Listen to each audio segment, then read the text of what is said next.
කරනවා. ධ්‍යාන විමුක්තියදී උතුම් ධමයක්ද නැහැ. සතර පායක් ගැන කියනවා. මොනවද ඔය විලම්බීත? නමගේ ශාස්ත්‍රූ කොරක් කතියෙන් මෙරි කාලකන්නික අසුරයෝනෙන් බදලපා දුක්ඛිතව මදනීත සුනක්කත් මතෝය සාවාද අසාසයිත විලාවක් නැහැ.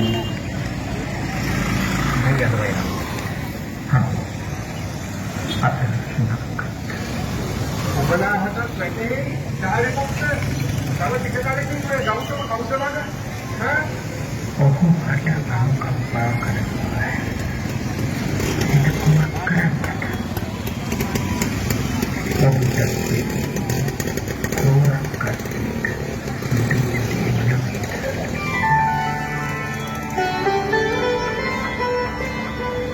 සුනක්කත් පිළිවෙතියාගේ නොහිතුණු ක්‍රියා පිළිවෙත අග්‍ර ශ්‍රාවක සැරියුත්